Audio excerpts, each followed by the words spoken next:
Entre janvier et mars, Madagascar subit les assauts des tempêtes tropicales.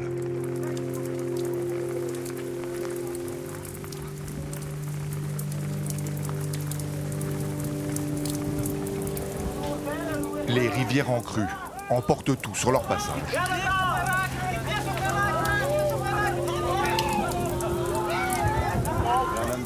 On roulait comme d'habitude sur cette route bien plate qui ne pose généralement aucun problème. Et en arrivant à cet endroit, la route s'est effondrée. Dans la chute, aucun passager n'a été blessé. Tous tentent maintenant de sauver la camionnette avant que la rivière ne gonfle à nouveau.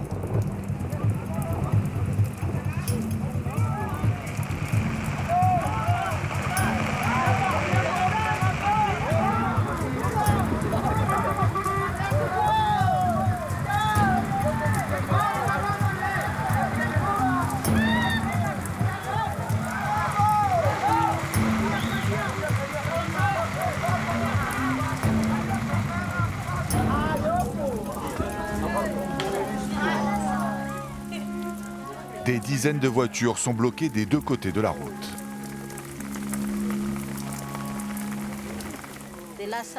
Je suis vraiment découragée. Mais je me dis que c'est la volonté de Dieu. Je suis bien obligée de l'accepter. Il existe bien une autre route, mais le détour fait plus de 1500 km. Comme toujours, lorsqu'il y a du malheur, il y a du business à faire. Contre quelques pièces, des chauffeurs proposent aux voyageurs de transférer leurs marchandises pour continuer leur voyage.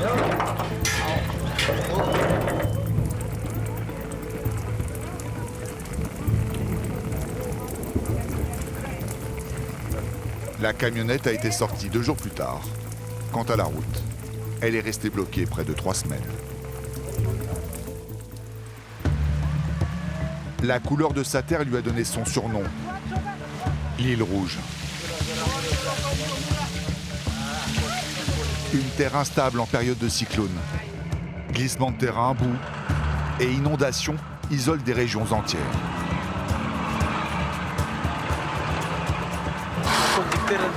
Ce camion est aussi indomptable qu'un crocodile. De rares aventuriers continuent quand même d'approvisionner les villages les plus reculés.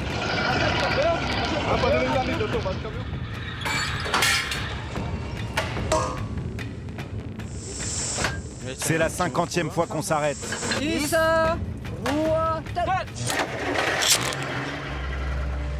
Madagascar est le dernier pays au monde à autoriser les pousse-pousse tractés à la force des bras.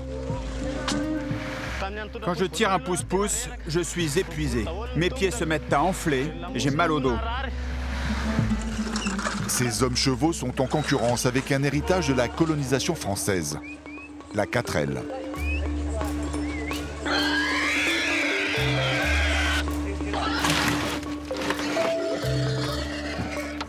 J'ai déjà transporté une équipe de foot. Il y avait 22 joueurs.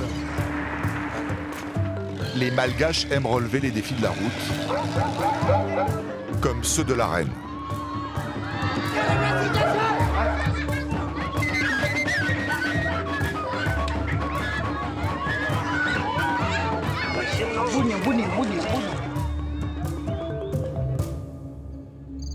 L'île de Madagascar se trouve dans l'océan Indien, au sud-est de l'Afrique.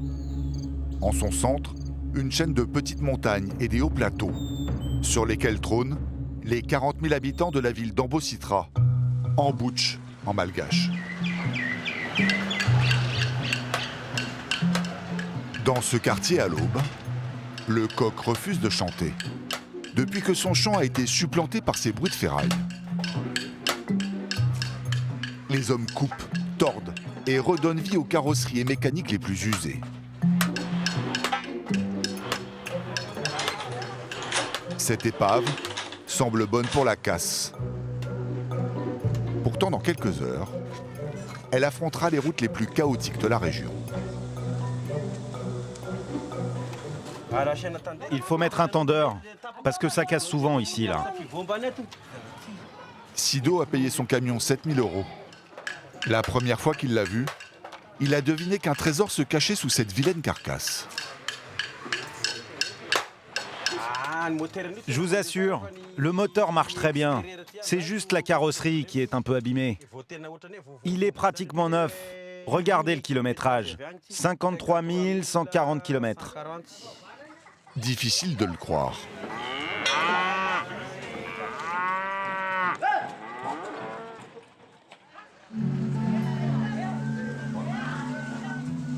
Le lendemain matin, la marchandise arrive en direct du marché.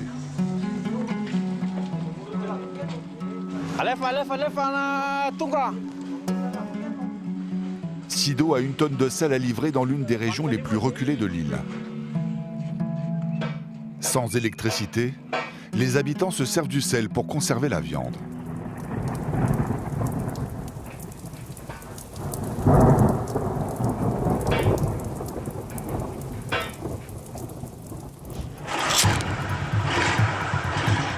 Écoutez ça, il tourne comme une horloge.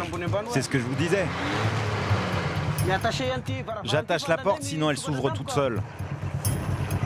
Je veux éviter les accidents. On est prêt.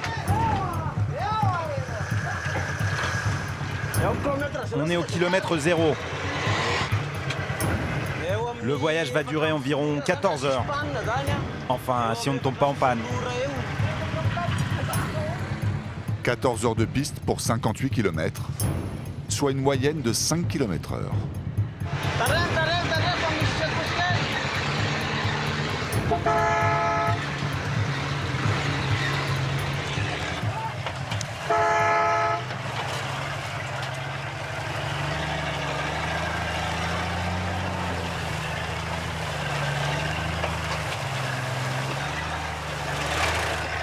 Le début du voyage s'annonce mal.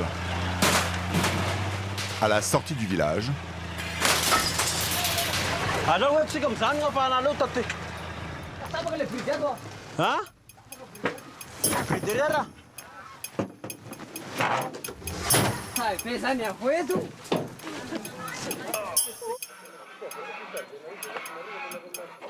la bride est une pièce de métal qui maintient les lames de suspension. Pas le temps de souder, ces lanières de chambre à air feront l'affaire. À Madagascar, tu ne peux pas être uniquement un bon chauffeur. Tu dois aussi être un excellent mécanicien. Ton camion aura toujours une pièce qui cassera sur la route.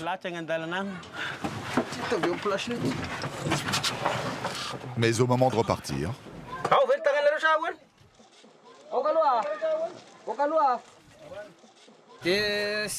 Le démarreur ne fonctionne plus. On va utiliser une corde pour l'entraîner. Et là, ça va marcher.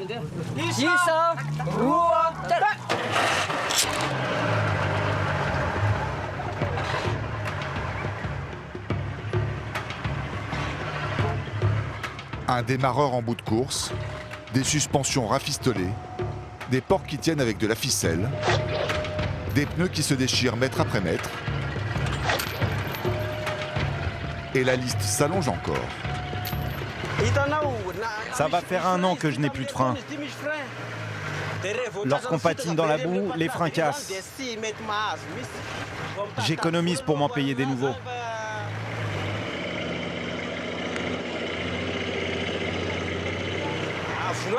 Pour ralentir, je suis obligé d'utiliser le frein moteur. Je me mets en première, comme ça je n'ai pas besoin de frein. C'est dangereux mais je fais attention. Comme maintenant par exemple. Mets une cale. Il y a un camion qui arrive en face. Faut que je m'arrête. Le frein moteur ne suffit pas. Les 2 assistants de Sido tentent de freiner l'épave avec de grosses pierres.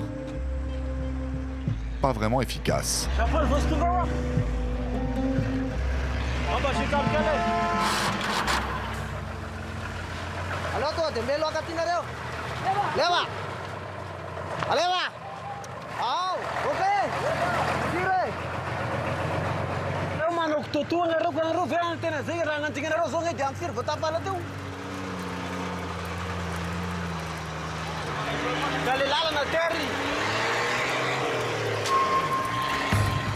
Au fur et à mesure des kilomètres, les difficultés s'enchaînent.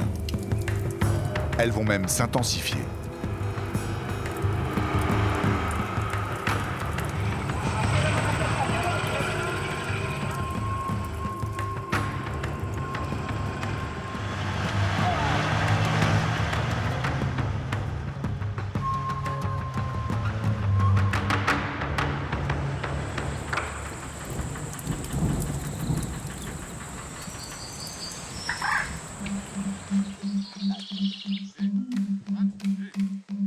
l'homme reste encore le meilleur moyen de transporter la marchandise.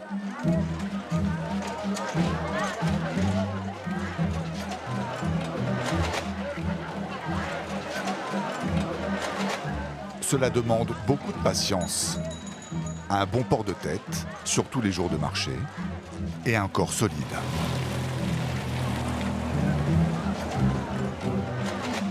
Mais certaines marchandises sont intransportables à dos d'homme.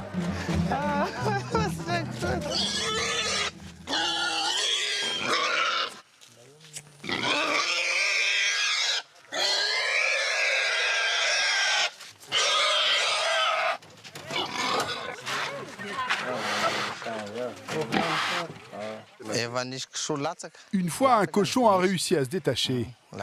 Il est tombé là, en plein milieu de la route. Et en plus, juste devant les policiers.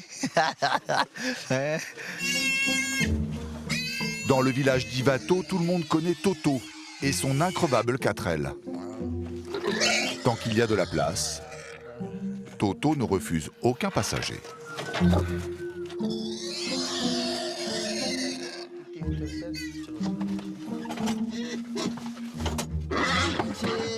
On va s'asseoir sur les banquettes arrière repliées. Et s'il y a d'autres passagers, ils se mettront comme ils peuvent.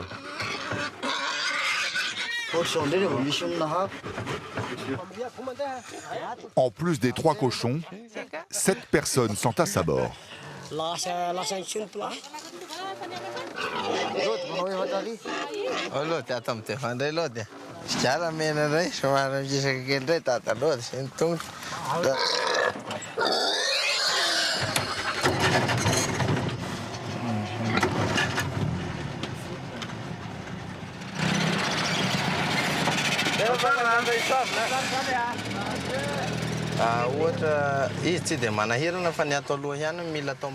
Pour être à l'aise au volant, en général, je ne prends que 4 personnes à l'avant.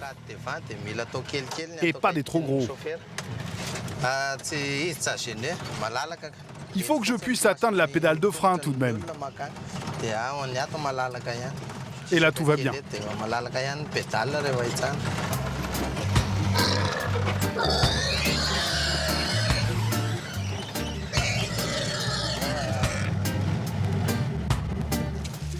Le voyage ne semble pas avoir affecté la bête. Cochon joyeux égale client heureux. La 4L de Toto ne désemplit pas.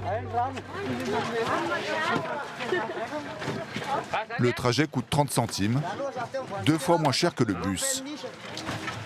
À ce prix-là, pour être rentable, il ne part pas à moins de 12 voyageurs.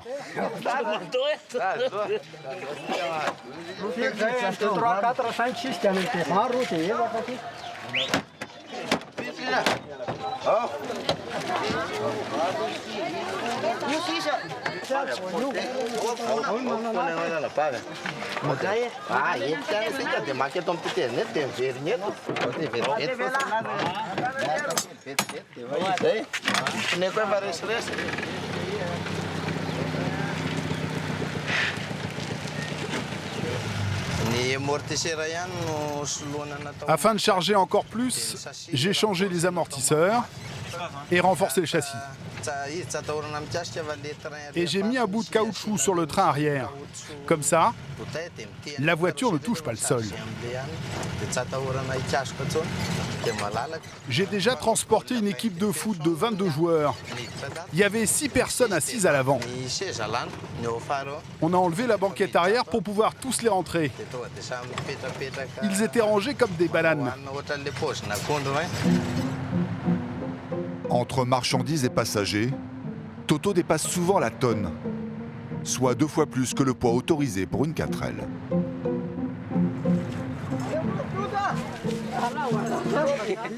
Avec un tel chargement, Toto ne s'aventure jamais sur les pistes. Il ne relie que les villages dont la route est goudronnée. Les trajets n'excèdent jamais une demi-heure. Enfin, cela suffit pour s'en sortir avec quelques belles courbatures.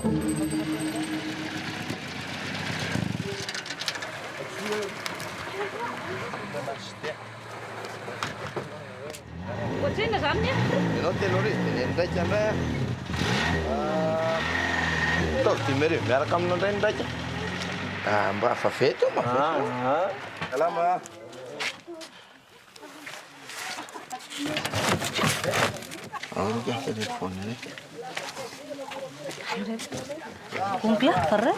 Iya, ciseksa. Ciseksa. Tim ciseksa, mengenai rumah anak. Saya tengok, terima kasih. Chimia.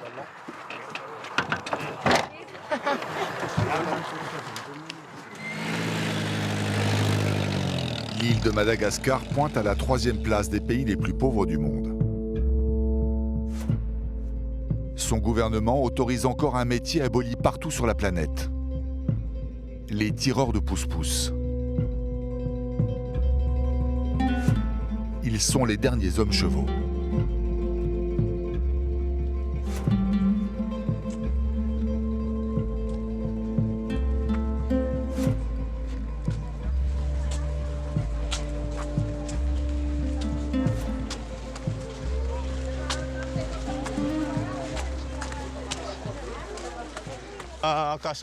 Je vais chercher un sac de charbon.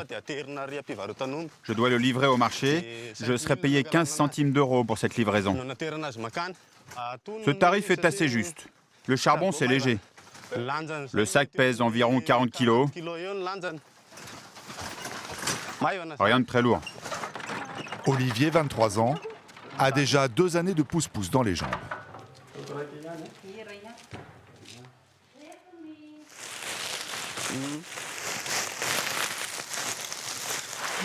Ce n'est pas cher les pousse-pousse. C'est même très abordable pour la plupart des gens. Une course en taxi, c'est 6 fois plus cher qu'une course en pousse-pousse.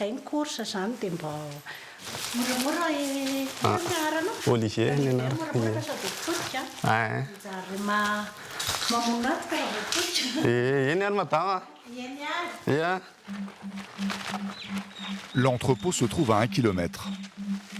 Ce n'est pas très loin, mais la difficulté vient surtout des collines sur lesquelles la ville d'Ambouch est construite.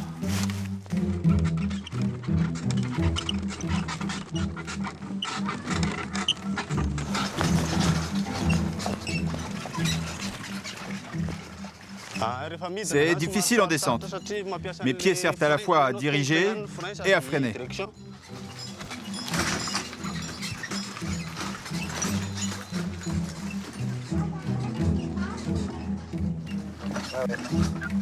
Au début, Olivier portait des chaussures. Seul problème, elles s'usaient trop vite pour son petit salaire. La première fois que j'ai tiré un pousse-pouce, j'étais épuisé. Mes pieds se sont mis à enfler et j'ai eu très mal au dos. J'ai demandé conseil aux autres pousse-pousse et ils m'ont dit « il n'y a rien à faire. Les ampoules, tu dois faire avec ».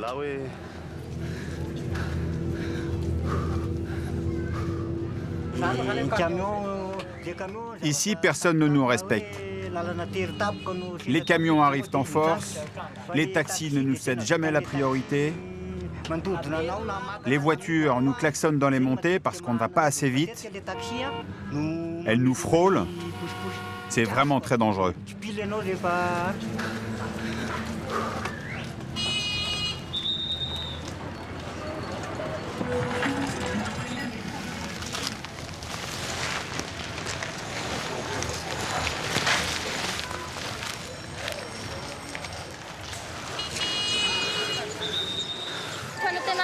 Fanatenan?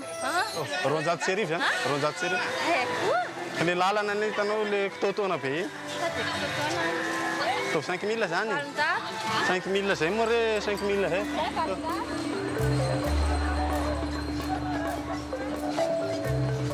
Manivaka eto am-piangonana va sa? Eno va?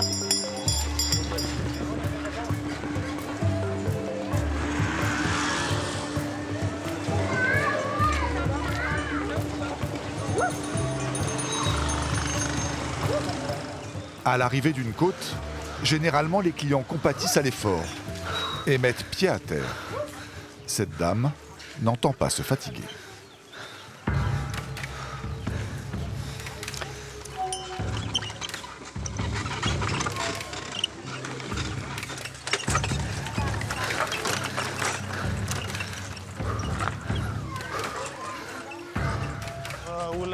Les montées, c'est ce qu'il y a de plus difficile. Mais le pire, c'est quand il y a deux personnes. Leur poids me tire en arrière et les roues s'enfoncent dans la terre.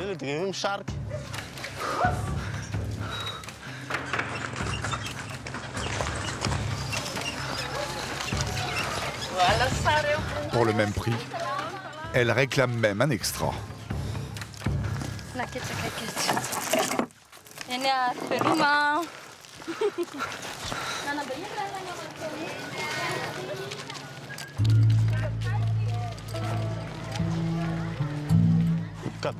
Dans la plupart des cas, les gens ne pensent pas à ma fatigue. Ils restent assis dans le pousse-pousse. Ils voient que je suis fatigué, mais ils s'en fichent. Les pousse-pousse comme Olivier ne sont pas propriétaires de leur carriole. Ils la louent 45 centimes la journée. Il faut 3 courses pour la rentabiliser.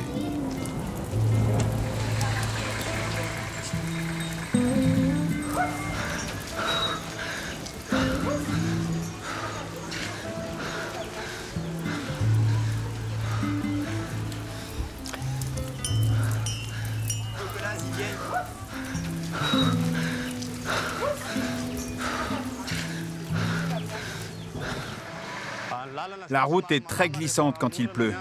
Il faut vraiment être prudent.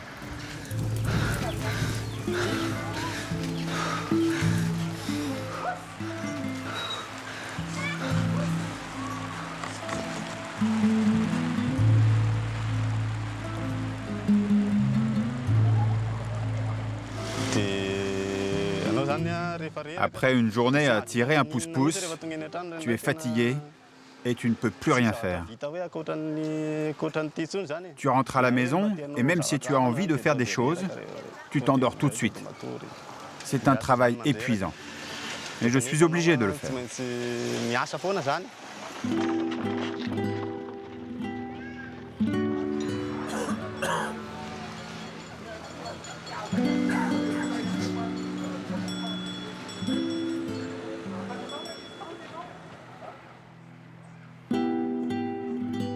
Olivier loue une pièce dans cette maison avec sa femme et son fils de 3 ans.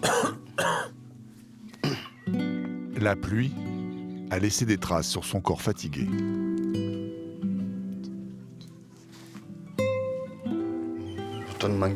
J'ai tellement froid. Je vais mettre mon gilet. Je suis gelé.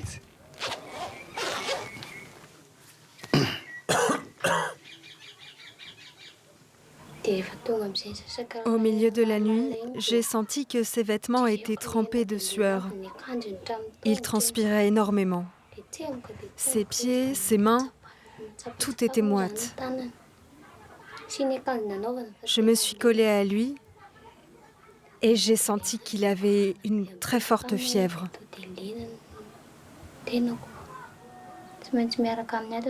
Je dois rester à la maison pour m'occuper de mon mari. Du coup, personne ne travaille et on n'a pas d'argent pour acheter des médicaments ou de la nourriture. J'ai dû aller mendier. Je n'avais pas le choix. J'ai honte. Normalement, c'est à moi de nourrir ma famille. Si notre vie est si difficile, c'est parce que je suis tout le temps malade. J'aimerais bien que ma santé s'améliore.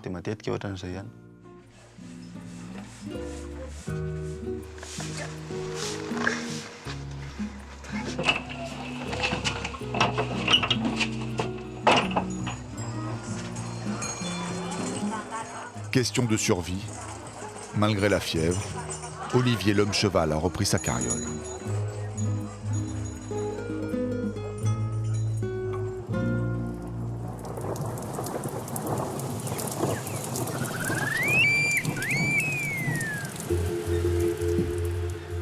Plus loin dans les collines, la route maltraite Sido et sa carcasse roulante. Le chauffeur enchaîne les pannes.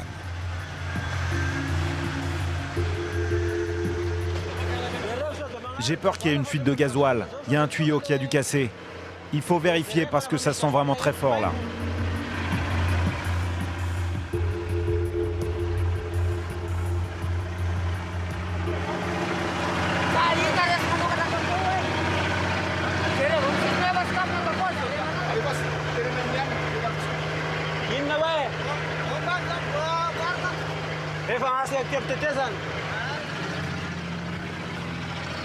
Cela fait 5 heures qu'il roule. Et l'équipé n'a parcouru que la moitié des 58 km.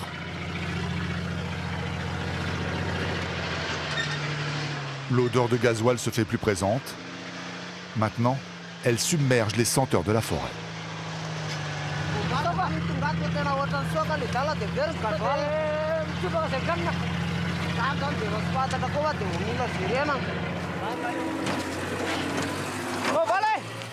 La panne est bien plus grave que prévu.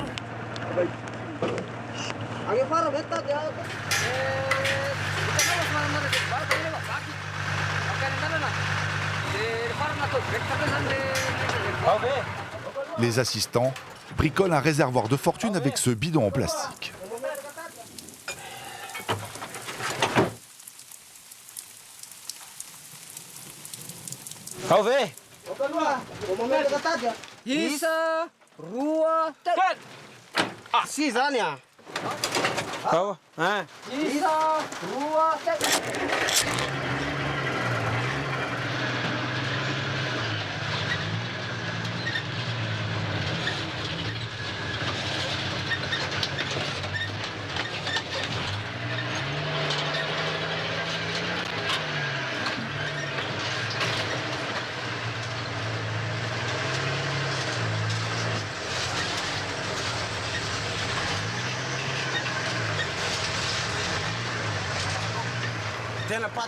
On va patiner.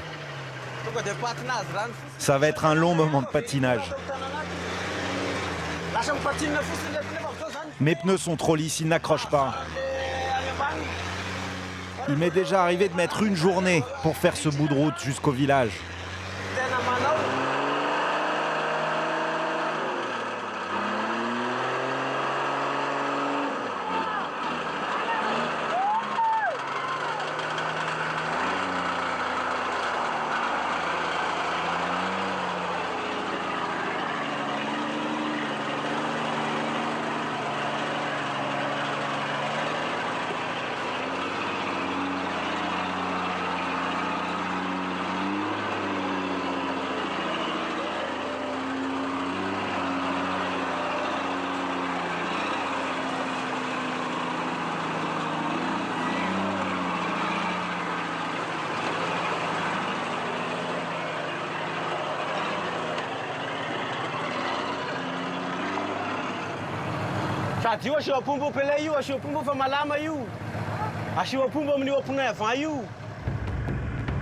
Le son, c'est l'enveloppe qui enrobe les graineries. Les chauffeurs s'en servent d'antidérapant.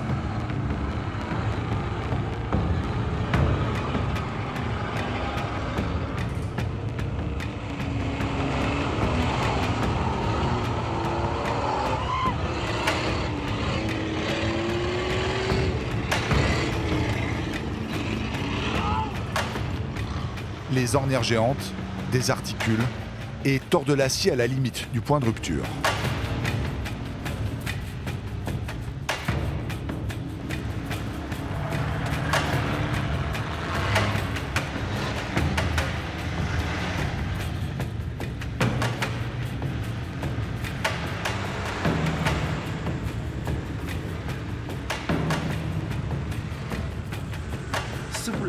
Mon camion est souple. Le châssis suit le mouvement. Il sait comment se remettre en place. Les châssis rigides ne sont pas faits pour cette route. Ils peuvent se renverser très vite. L'an dernier, j'ai réparé le pont arrière. Le camion est devenu trop rigide et on est tombé dans le ravin.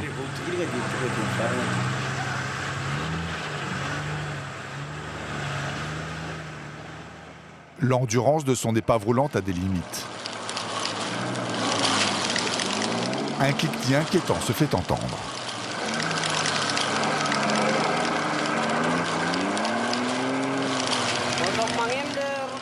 Le roulement de la roue avant fait du bruit.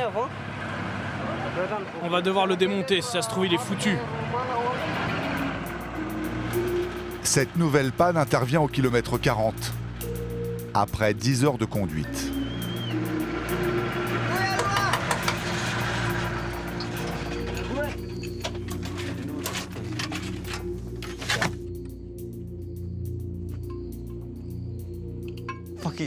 J'ai cassé 4 boulons en même temps.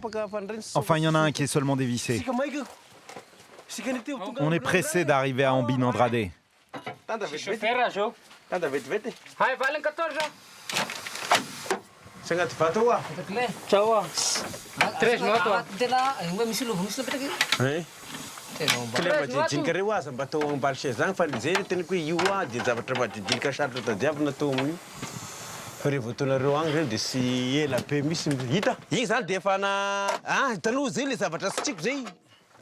La fatigue échauffe les esprits.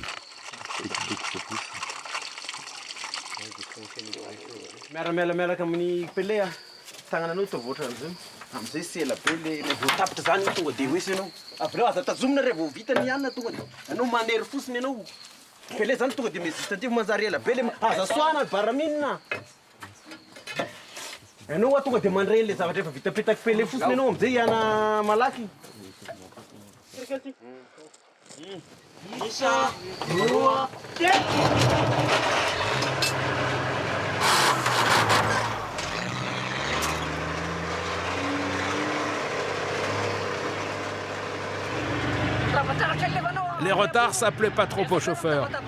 Ils gueulent très fort après nous. Et ça nous arrache les poils du torse. Les conditions de travail sont difficiles ici. On est obligé de tout supporter, parce que c'est le seul boulot qu'on ait trouvé. Sido paye ses assistants au SMIC local, soit 40 € par mois.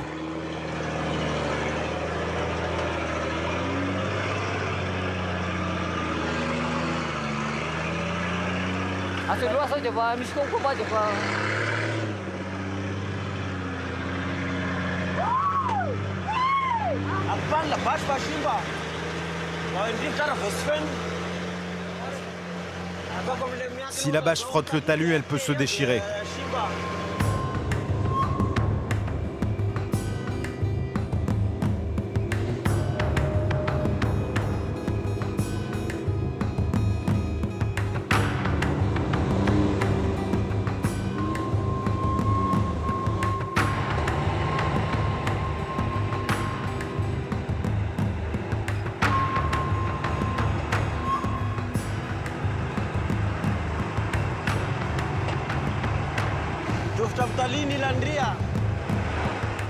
Difficile d'y croire, mais il y a 60 ans, cette route était un long ruban de bitume lisse et plat. C'était sous le protectorat français.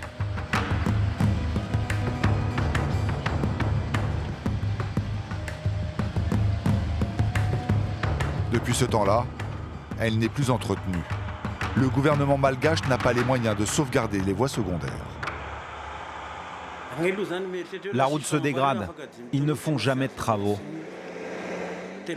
Dans 5 ans, elle ne sera plus praticable. Peut-être même moins, à cause des cyclones qui ravagent tout.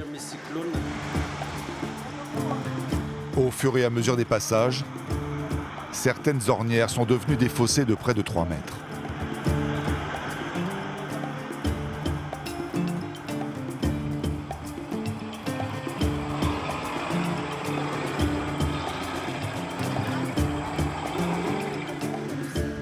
Treizième heure de route, Sido devrait être proche de l'arrivée. Il n'est pourtant qu'à la moitié du voyage. Il lui reste encore près de 30 km. On doit manger parce que notre corps est fatigué. Et quand le corps est fatigué, l'âme divague. Du riz et de la viande de bœuf. C'est parfait, c'est même succulent.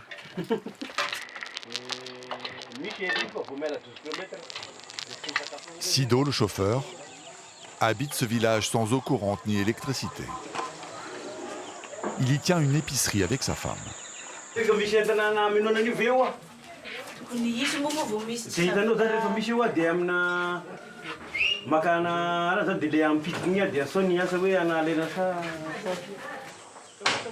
La plupart des habitants n'ont jamais quitté leur village. Certaines denrées venues de la capitale leur font encore peur. Je vends des légumes. Dans la région, c'est dur d'en faire pousser. Il pleut tellement que les cultures pourrissent. Je vends également des pagnes et des vêtements. Dans ma boutique, il y a des produits que les gens ne connaissent même pas. Par exemple, les spaghettis. Certains ne savent même pas prononcer le nom. À chaque fois, je dois leur expliquer comment ça se prépare. Et maintenant, les gens en mangent.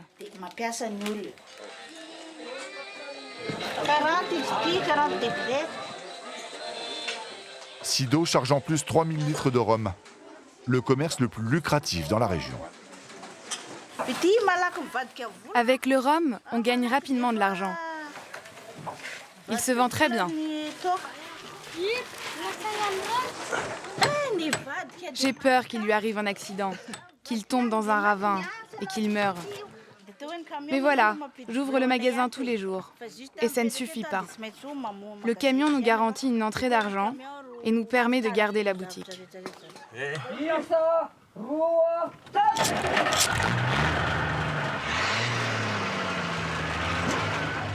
Après 2 heures de repos, Sido retourne derrière son volant. La fin de la route s'annonce compliquée. Pas le temps pour lui d'assister à la grande fête du village voisin. Elle marque la fin de la saison des pluies.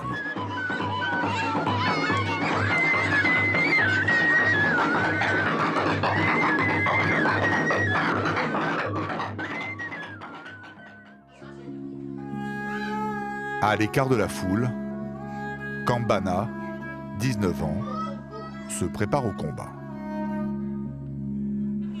Ce tissu va protéger mon abdomen. C'est une gaine protectrice. Ce n'est pas facile de l'enrouler.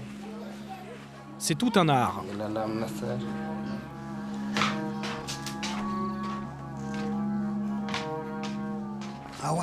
Je te donne ma bénédiction, mon fils. Fais un bon combat. Que les cornes et les sabots ne te blessent pas. Va, combat, mon fils. Je suis fier de lui et de l'héritage qui se transmet de génération en génération. C'est merveilleux. C'est vraiment merveilleux.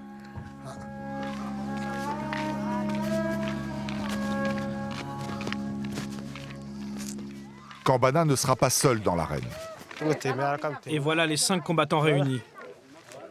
Allons-y les gars, l'heure approche. Je suis super excité. Je sens l'adrénaline monter en moi.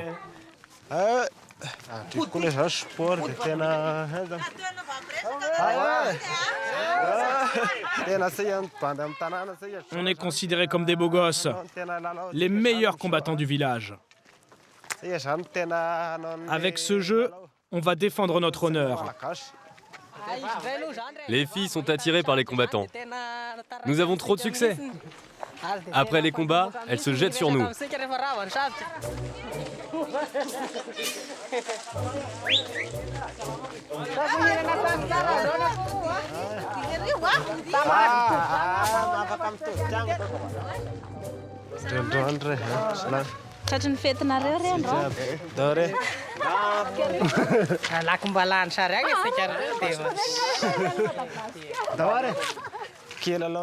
Il ne fait que penser aux filles. C'est dangereux pour le combat.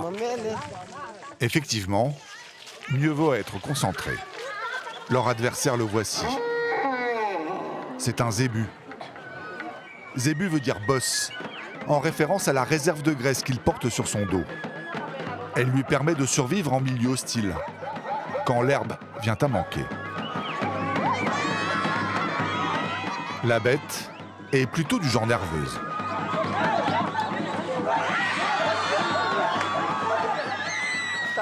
Regardez-moi tout ce monde, les gars. Faites votre prière. Ah là là, je stresse. J'ai jamais eu aussi peur.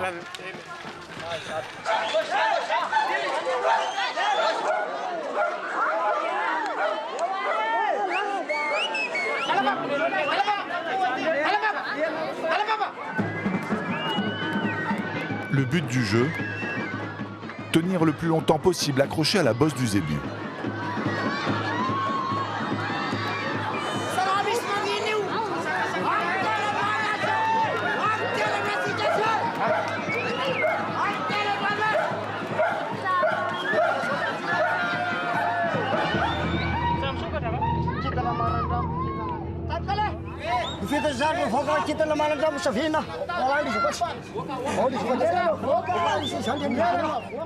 Le zébu noir s'appelle Comet.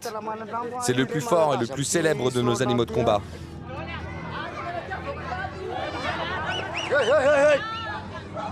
Affronter Comet, c'est afficher sa bravoure devant tout le village.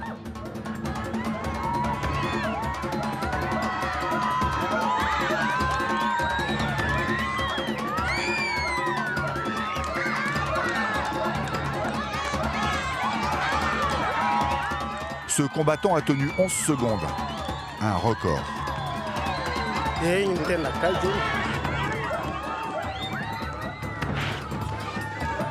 Comet compte bien prendre sa revanche. Dans ces combats, il n'y a jamais de mort, mais les blessures sont nombreuses.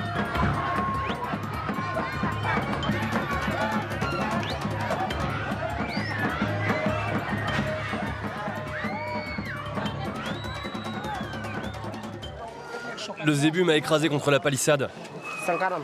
Lève-toi maintenant. Il ne faut pas que tu restes assis.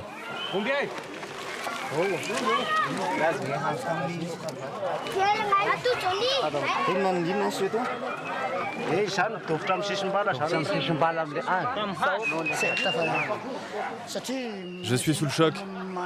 C'est extrêmement violent. C'est au tour de Kambana d'entrer dans l'arène.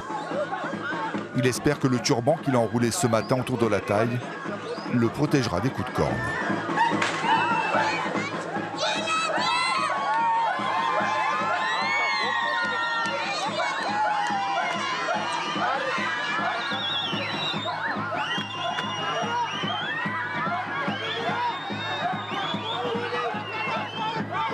Kambana triomphe du zébu en 20 secondes.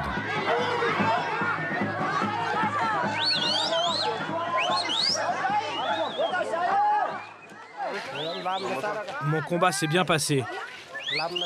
Je suis super content. C'était net et sans bavure, comme un combat de canard. La bénédiction de mon père a fonctionné. Je sors vraiment plus fort de cet affrontement.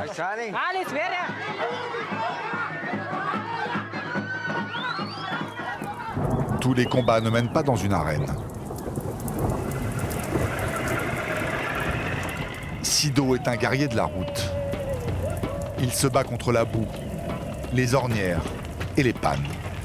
Après la fuite de son réservoir d'essence, c'est au tour du radiateur de lâcher. Désormais, le camion est obligé de s'arrêter tous les quarts d'heure. On a une fuite dans le radiateur. Faut rajouter de l'eau dedans régulièrement, sinon il chauffe.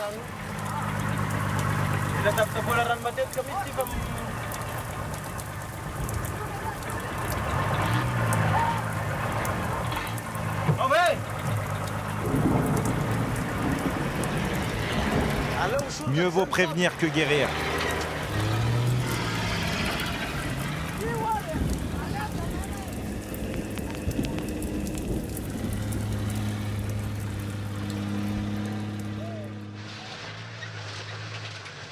Ils ont parcouru 48 km en 17 heures. Et il en reste encore 10. Sido ne veut pas rouler de nuit et tente de grappiller des minutes en prenant des risques.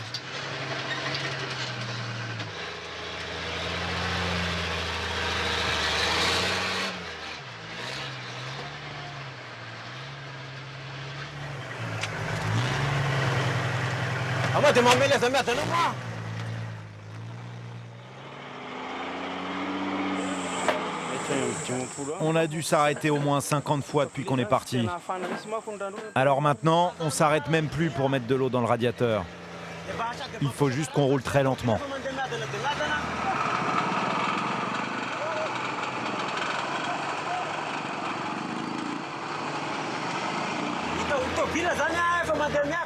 Et même si le capot est ouvert, j'arrive à conduire en regardant par la fenêtre.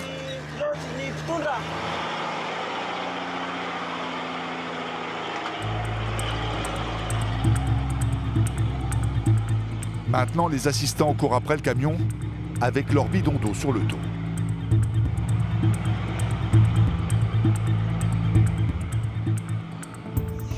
À mon avis, Sido devrait changer son radiateur. À vue de nez, j'ai dû rajouter au moins 200 litres d'eau dedans.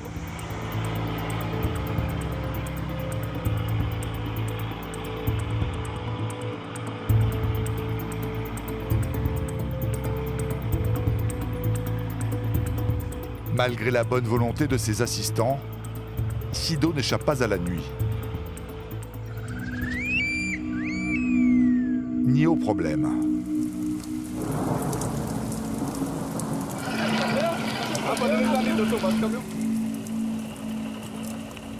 Après les freins qui lâchent, le démarreur en panne, la casse de la suspension arrière, les fuites du réservoir et du radiateur, les écrous brisés de la roue avant.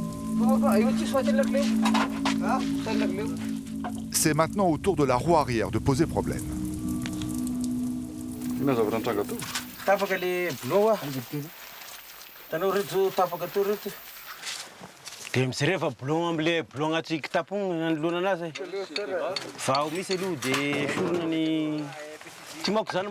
La pièce qui permet à la roue de tourner, la fixation, elle a cédé. On doit aussi la remplacer. Avec toutes ces secousses, ça bouge, le joint frotte, s'élargit, et au final, ça casse. Les hommes de Sido réalisent encore un miracle. 20 minutes plus tard, le camion peut reprendre la route.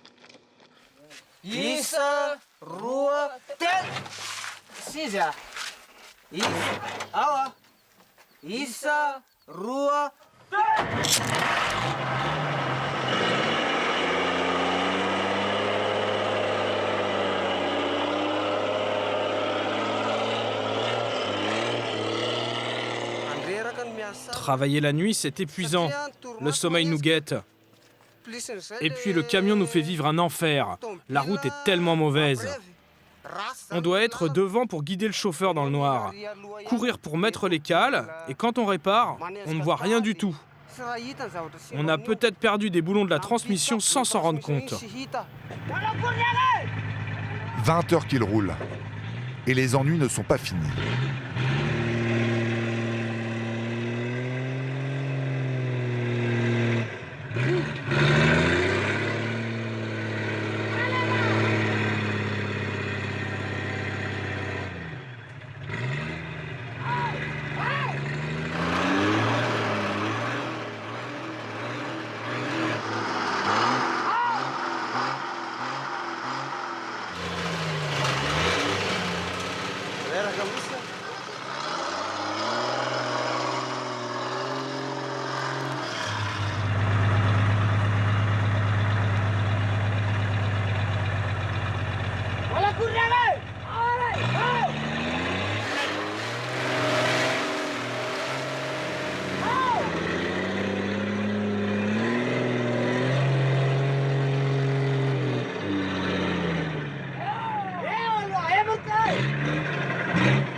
Le stock de sonderie est vite épuisé. Les assistants se servent alors des sacs, un geste insensé.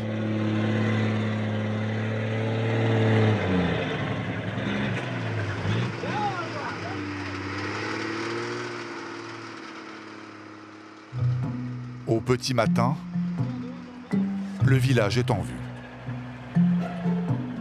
L'équipage n'a pas dormi de la nuit. Ils n'y croyaient plus. Il faut dire que leur vitesse de croisière est inimaginable. 2 km/h.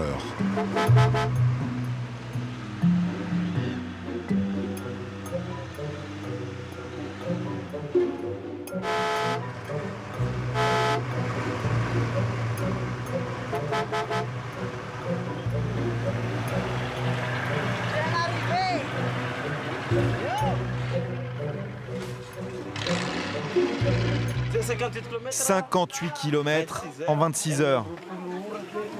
Je suis complètement crevé.